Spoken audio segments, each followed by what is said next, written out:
Welcome to SST College of Arts and Commerce. This is SST Edupedia. Myself Jyoti Sardar. Today we are going to talk about the SDLC models of SYCS semester 6 Computer Science. Going for the models. So SDLC basically discusses the life cycle. SDLC is called as software development life cycle. So in this life cycle, what do we do?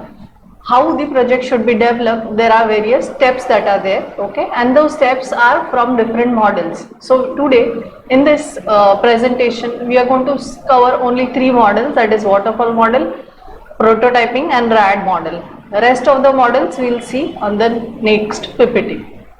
So let us begin. So as I have said, SDLC basically gives us the guidelines for developing a project. There are lot of models are there, and then all those models are for different purposes. All those models are for different purposes.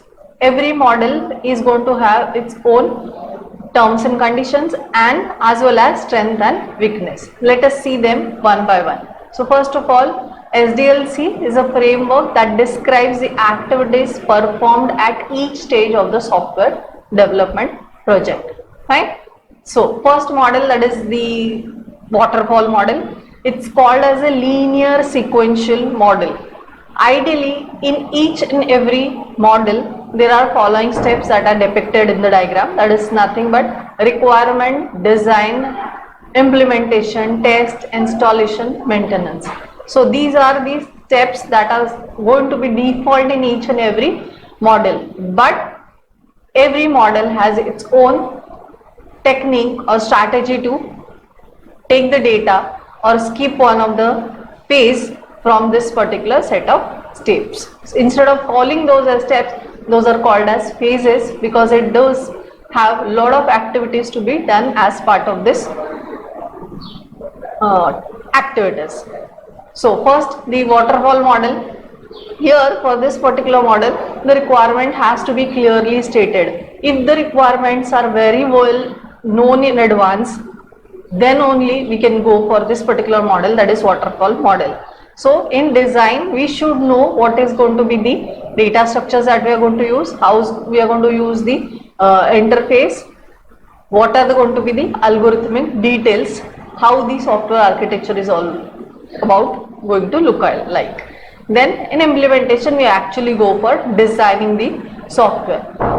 One more step or the phase is there, that is again important out here, that is nothing but the analysis phase. So analysis phase is basically, once your requirements are gathered, we need to somewhere think whether all the requirements that are gathered are going to be feasible for that respective company to develop or not. So somewhere analysis has to be done regarding the requirements and then how a particular company is going to go for solving a particular problem or creating a particular, we can say, product.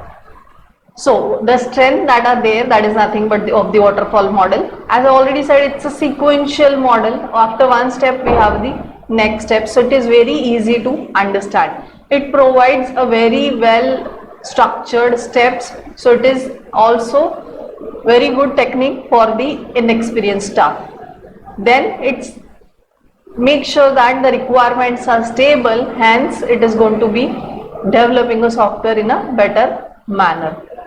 It also assumes that it is going to give a better quality product by using this particular model, that is a Waterfall model.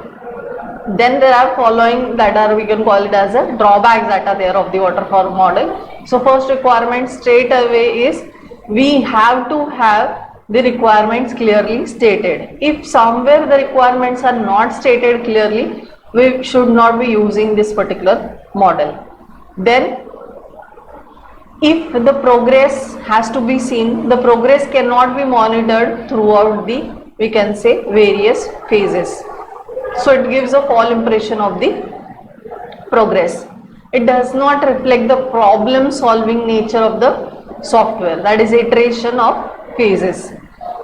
Then integration is one big bang at the end. So when we say we are collecting the data right at the beginning, we are going to design things and then we are going to go for implementation.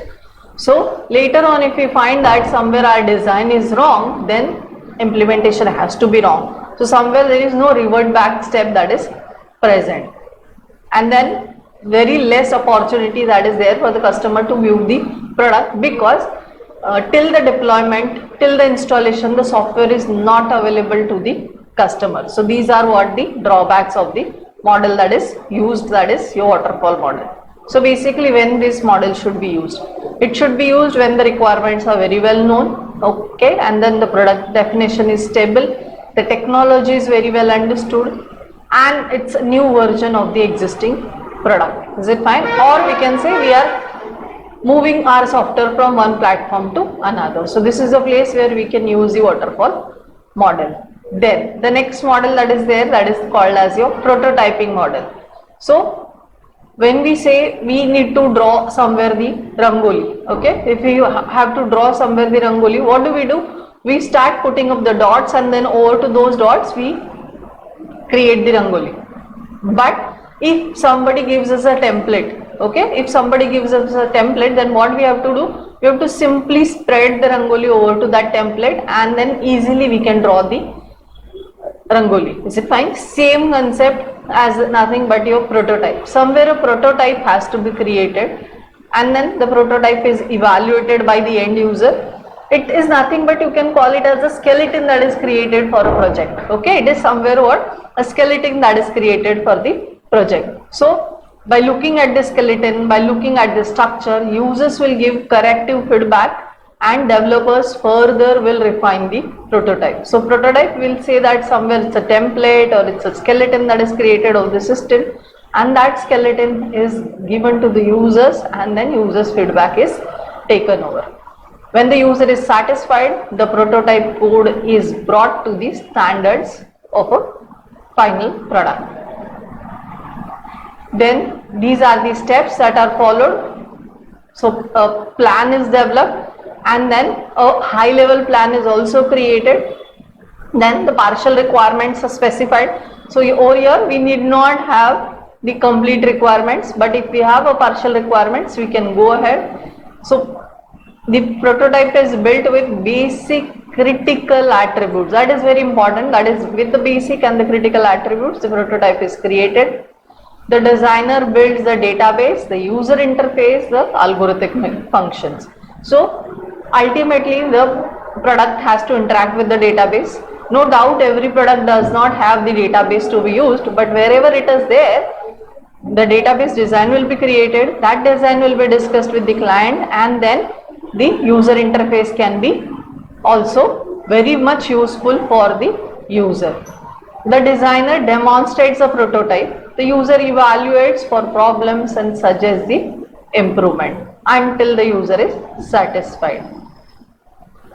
So these are the weaknesses that are there of the prototyping model.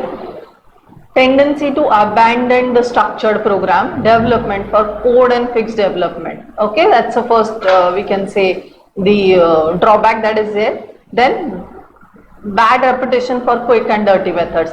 It's something it is saying that, see, in order to develop the prototype, in order to develop the skeleton, we have somewhere in the hard and fast method then, and then it may not go through the complete requirements, and hence it may fail at some point. Overall maintainability may be overlooked. So whether if we are going to create certain database design or we are going to create a certain user interface, the stability is not in that case checked. Is it fine? Or how we are going to maintain that design, it's not checked. Customer may want the prototype to be delivered. The process may continue for over. So that were the drawbacks of the prototyping model. So when this model has to be used, when the requirements are unstable and have to be clarified. Okay, so it's not possible every time that we are developing a product and then we are known with the complete requirements. It's not possible. So as the requirement classification step of the waterfall model, whenever we say that user interface has to be developed, okay, and then first that has to be developed, then we can go for the prototyping model. If we require short time demonstration, okay, short time demonstration, so this should be again used. It can be used for new or the original development. Next model that we are going to see, that is nothing but the RAD model, that is the Rapid Application Model, or Rapid Application Development Model. So as the name says, the development is done in a quick and a faster manner. So the requirements planning phase here collects the data and then start the working on that particular data. Then there is a second phase that is there, that is the user description phase, that is nothing but the automated tools capturing the information from the users. Then there is a construction phase, so construction is nothing but the implementation phase. The code generators, screen generators are created out here. Then the cutover phase, so installation of the system, user acceptance testing and user testing is done. See, when we are delivering the software, it is very important that we get it tested from the users also. So it is not going to happen that we will test the software only through the testing team, which is part of the company, or only through the developers, but the end users also. So these are the strength of the RAD model. It is reducing the cycle time and improves the productivity with fewer people and the lower cost. It is using the time box approach that mitigates the cost and the schedule risk. Customer involved throughout the complete cycle minimizes the risk of not achieving the customer satisfaction. So here, when we are saying that the development is done in a rapid fashion, at that moment the customers are also involved. Focus moves from documentation to the code, that is what you see is what you get, that is a short form WISI-WIG. Then user modeling concept is there to capture the information. Weakness or the drawbacks of this particular model is nothing but accelerated development process, must give the quick response. Risk of never achieving closure, hard to use in legacy system. It requires that the system should be developed in modules.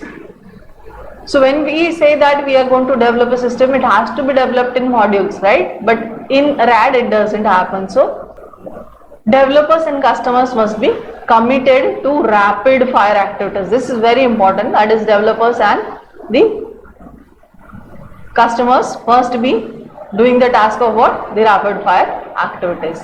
When to use RAD? So when again the requirements are very well known, users are involved throughout the life cycle, project can be time boxed, functionality is developed in increments, high performance is not required, low technical risk will be allowed, and system can be developed in a modularized fashion.